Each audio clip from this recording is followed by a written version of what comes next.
Daisy Bell is a strange song. I'm certain its composer didn't intend for any meaning other than a man and a woman riding off into the sunset on a tandem bicycle.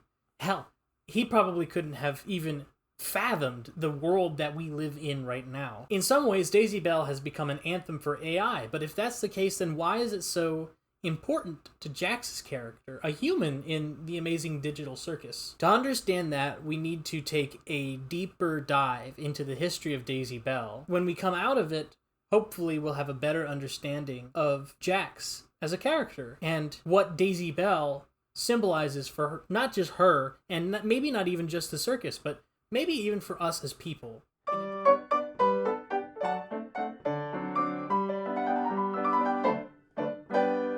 Daisy Bell was composed in 1892. The story behind it is actually quite interesting.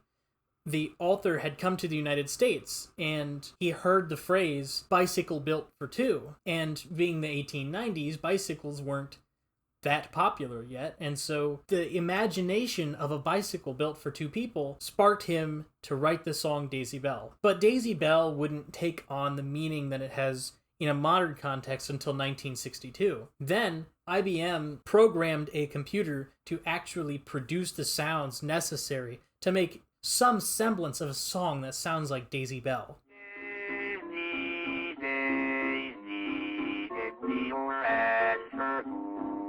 Obviously, this computer was far too limited in its capacities to have any semblance of thought, let alone be able to reconstruct a song. No, these programmers had literally put the song into Daisy Bell piece by piece, and then instructed the computer to play it. This now haunting recording of Daisy Bell lingers, but specifically as a YouTube video with millions and millions of views. But that just goes to show you why it was revolutionary for the time. This came out in a time when computers weren't seen as anything other than giant calculators. In fact, the earliest people who were using computers were calculators. They were called calculators at NASA. And what they did was they would rent out these giant computers called mainframes for a period of time, and they would just do computations on them. And you wanted to get all of your computations done in that time frame, because when you were done, you were done. You had to wait until your next time slot. You had to give it over to somebody else. Computers were incredibly expensive. Any old-timer around can remind you that 4 kilobytes of RAM took up unfathomable amounts of space in the 1950s. And that your iPhone is still more powerful than the computer that brought us to the moon. Daisy Bell in that time was haunting as it is now, because it was, in a way, for us as humans, a look into the thing that we've created, a new light through which to view this thing that we have created, a humanist one, to look at it as perhaps an equal and perhaps not just a machine, to look at it as a thing that can sing like us, albeit we had to do the work to actually get it to sing. But the technology that we produce reflects us and our tendencies as humans. 2001, A Space Odyssey does a good job of following up on this theme. Obviously, the original Daisy Bell recording from the IBM mainframe in the 60s was not an art piece. Although I would consider it a piece of art, I don't think it was intended to be art. 2001, A Space Odyssey definitely was. HAL 9000, as he's being deactivated, sings Daisy Bell.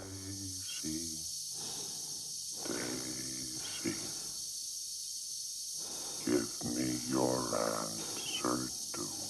Many fans have speculated and pointed out how singing Daisy Bell for HAL is an allegory for memory loss, for dementia. HAL is losing himself, and as he does, he focuses on the only thing he can remember, Daisy Bell, which is rather haunting, right? It being the first song that computers could sing, and that HAL is now singing it, is rather haunting. The song is used again in media in the Kane Parsons Backrooms Series. Its haunting melody shows up in First Contact when the async researchers are about to open their new portal to the complex. I'm still not entirely certain what its meaning here is, because unlike the previous two examples, there's no semblance of artificial intelligence or computers or anything other than just robust machinery and magnets. But there's still a theme in the entire series as a whole of technology and technological advancement and science fiction. So now we're up to speed. That is the context that Daisy Bell brings into the Amazing Digital Circus. One of science fiction, one of computers that operate like humans, one from an era when computers were big math blocks turned into reflections of our own psyche. So why is this song so important to Jax? Daisy, Daisy. The biggest two examples of Daisy Bell that I gave, we have a machine singing Daisy Bell, and that's significant because it's a reflection of us as humans. So its appearance in They All Get Guns actually foreshadows the rest of the plot, right? The irony is that none of them were literal humans. None of them were human beings trapped in a game. They're but copies of human beings, digitized versions of human brains, scanned into the circus to live out their infinite lives. Become part of the machine. So the irony here is clearly that it follows the themes of Daisy Bell before. There's another level of irony here too, because Daisy Bell as a song symbolizes Jack's love for Pomni, right? I don't think there's a question that the two of them were quite interested in each other. But I think part of the irony with Daisy Bell here is that Jax wants Pomni, but can't understand herself enough, can't open up herself to herself enough to allow herself to love. And that's part of the third topic for Jax. Jax is a machine in more ways than one. Jax is a machine that performs masculinity against her own will. One that is part of the bigger cogs of society that force her to perform masculinity.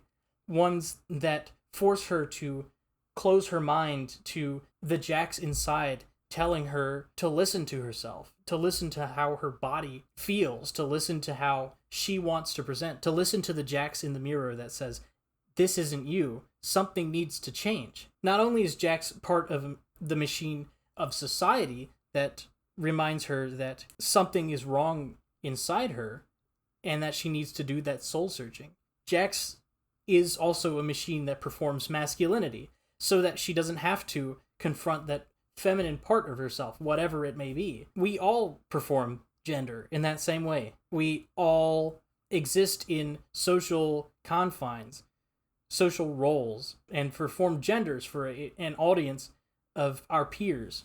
The circus itself is a machine, right? Jax is also performing gender as a machine inside of this bigger machine that is the circus, where even though traditional social rules are technically no longer present, right? There's no society binding her to these roles anymore. She still feels them because that's what she knows. So as we go through life and we perform things as machines, as we interact with the machines in our lives, there's some consideration that needs to be happening here. Are we the ones singing Daisy Bell? Are we the ones singing Daisy Bell because that's what we know? Are we being intentional about singing Daisy Bell? Jax was an asshole, right? And a lot of that was because she could never listen to herself. In fact, I would argue that she gets in patterns of refusing to listen to herself and digs herself deeper into holes. Jax is a cautionary tale for trans people, maybe for people in general, although specifically trans people. While Jax's example is